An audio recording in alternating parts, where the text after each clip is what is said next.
မင်္ဂလာပါခင်ဗျာတရက်သီးတွေဘာလို့အသီးမတင်တာလဲဒါလေးနဲ့ပတ်သက်ပြီးတော့ဆွေးနွေးပေးမှာဖြစ်ပါတယ်တရက်ပန်းတွေကတော့မြိုင်မြိုင်ဆိုင်ဆိုင်ပွင့်တယ်ဒါပေမဲ့အသီးကမတင်ဘူးအသီးမတင်ရတဲ့အကြောင်းရင်းတွေကအများကြီးရှိပါတယ်အဓိကအသီးမတင်ရတဲ့အကြောင်းရင်းတွေကိုပြောပြဆွေးနွေးပေးမှာဖြစ်ပါတယ်ခင်ဗျာပထမအချက်ကတော့သူကအေးတာကိုလည်းကြိုက်တယ်အလွန်အေးတယ်အလွန်ပူတယ်ဆိုရင်အသီးမတင်ပါဘူးအလွန်အေးတဲ့အခြေအနေဖြစ်ပေါ်လာပြီဆိုရင်အသီးတင်နှုန်းကကြောကျသွားပါတယ်ထို့အတူပဲအလွန်ပူပြင်းတဲ့ကာလနဲ့ကြုံကြိုက်တယ်ဆိုရင်လည်းအသီးကမတင်တော့ပါဘူးခင်ဗျာဒါတော့ဘူးလုံးအေးလွန်းရင်အသီးမတင်ဘူးဆိုတာလေးကိုဒါအများစုလည်းသိပြီးဖြစ်ပါတယ်ခင်ဗျာနောက်တစ်ချက်အသီးမတင်ရတဲ့အချက်တစ်ချက်က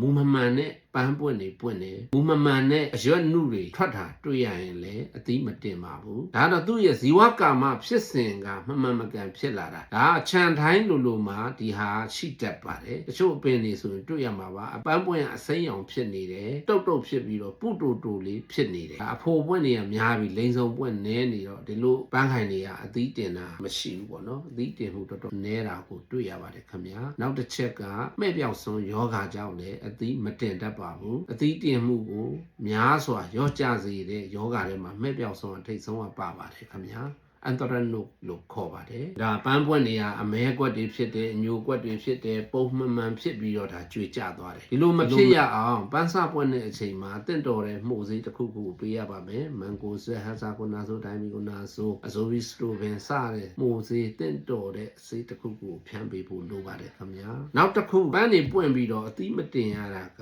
ဘက်တီးရီးယားယောဂါတစ်ခုကြောင့်ဖြစ်ပါတယ်ဘက်တီးရီးယား black blight ဆိုတဲ့ယောဂါကြရင်လေအသီးမတင်ပါဘူးခင်ဗျာဒါကတော့ကုသရခက်ပါတယ်ဒီဥစ္စာချိုတင်ကာကွယ်ဖို့ပဲအဆင်ပြေမှာပါသူ့ရဲ့လက္ခဏာပုံစံကပန်းပွင့်နေရပန်းရောင်လေးတန်းပြီးတော့မှကျွေးကျသွားတာဖြစ်ပါတယ်ခင်ဗျာနောက်တစ်ချက်ကအစာအာဟာရပေးတဲ့အပိုင်းမှာ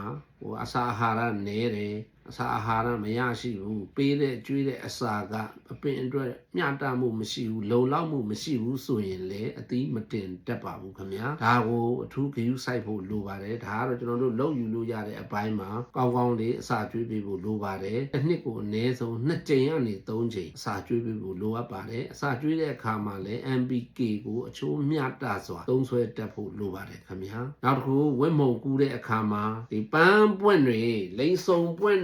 အဖိုးပွင့်ချာလိန်ဆုံပွင့်တွေအောင်မြင်စေရန်အသီးဖြစ်လာစေဖို့အတွက်ကိုဝင့်မုံကူးပေးဖို့လိုပါတယ်ဝင့်မုံကူးမှုအောင်ချက်ကောင်းမှသာအသီးများများတင်မှာဖြစ်ပါတယ်ဒါအရင်ဗီဒီယိုဖိုင်တွေမှာလည်းဒီကိစ္စပြောပြီးသားဖြစ်ပါတယ်နောက်အသီးမတင်တဲ့အချက်ကတော့အလုံးနှစ်စဉ်နှစ်တိုင်းကြုံကြိုက်နေတဲ့အဖြစ်ပြက်ဖြစ်ပါတယ်ဒါကတော့ရာသီဥတုကြောင့်ဖြစ်ပါတယ်လေပြင်းတိုက်ခိုက်တဲ့အချိန်ဒါအသီးကျွေမှုအများဆုံးဖြစ်ပါတယ်။ဆုံးရှုံးမှုလည်းများတဲ့အခြေအနေဖြစ်ပါတယ်။လေပြင်းတိုက်ခိုက်မှုထံကာကွယ်ဖို့အတွက်ကတော့ကျွန်တော်လေကာပင်တွေစိုက်ဖို့လိုပါတယ်။လေကာပင်တွေကိုပတ်ဝန်းကျင်မှာများများဆဆစိုက်ထားမယ်ဆိုရင်တော့ထိုက်လျောက်ကာကွယ်ပြီးဖြစ်ပါတယ်ခင်ဗျာ။ပူမယောဂါနဲ့ပတ်သက်လို့ကတော့သဘာဝနီးလန်းတွေကိုသုံးမှာမလို့အဖက်စိတ်မဖြန်းပါနဲ့မိခိုးမှိုင်းတိုက်တဲ့အလေးအထတွေကိုပြုလုပ်ပေးပါဒါဆိုရင်တော့တရက်သီးအသီးကျွေတာပန်းပွင့်အားကောင်းပြီးအသီးကျွေမှုကိုနည်းပါးစေပါတယ်တရက်သီးအသီးကျွေတဲ့ဖြစ်စဉ်ကတော့တရက်မျိုးတိုင်းမှာဖြစ်တတ်ပါတယ်ဒါပန်းပွင့်ပြီးဝတ်မုံကူးပြီးနောက်ပိုင်း3ပတ်4ပတ်ဆိုရင်တရက်သီးတွေကျွေတတ်ပါတယ်အလုံးချမ်းချင်းတွေလည်းဒါ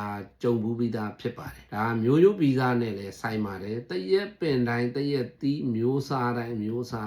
သီးကျွေတာတော့အပင်တိုင်းလိုဖြစ်ပါတယ်ဒါစီသူ့ရဲ့သဘောတဘာဝကိုကျွေတတ်လိရှိပါတယ်ဘာလို့ဆိုအချင်းချင်းအစာပြိုင်စားတယ်ဝတ်မုံကူးတာအောင်တဲ့အသီးကကြံခဲ့ပြီးတော့မအောင်တဲ့အသီးကတော့ကျွေကျသွားတာထုံးစံဖြစ်ပါတယ်ဒီလိုအသီးကျွေမှုမဖြစ်အောင်လိုက်နာမဲ့နီးလန်းတွေကတော့အစာရည်စာကိုမျက်တပေးပါပုံမယောဂါကိုကောင်းကောင်းထိန်းချုပ်ပါရေမများစေပါနဲ့ရေသွင်းတဲ့အခါမှာလည်းရေအလွန်အကျွံမသွင်းမိပါစေနဲ့နောက်ပြီးတော့ရေပေးတဲ့စနစ်ကလည်းဒီအသီးတင်တဲ့အပိုင်းနဲ့အသီးကျွေတဲ့အပိုင်းကိုကောင်းကောင်းကြီးထိန်းချုပ်လို့ရတဲ့အပိုင်းဖြစ်ပါတယ်ဒါကြောင့်ဒါလည်းအရေးကြီးတဲ့အချက်တစ်ချက်ဖြစ်ပါတယ်ခင်ဗျာဒါကတော့တရက်သီးနဲ့ပတ်သက်လို့တရက်ပင်နဲ့ပတ်သက်လို့ပြုစုစောင့်ရှောက်ထိန်းသိမ်းရမယ့်နည်းလမ်းတွေကိုပြန်လည်မျှဝေပေးခြင်းဖြစ်ပါတယ်ခင်ဗျာအားလုံးကျေးဇူးတင်ပါတယ်ခင်ဗျာ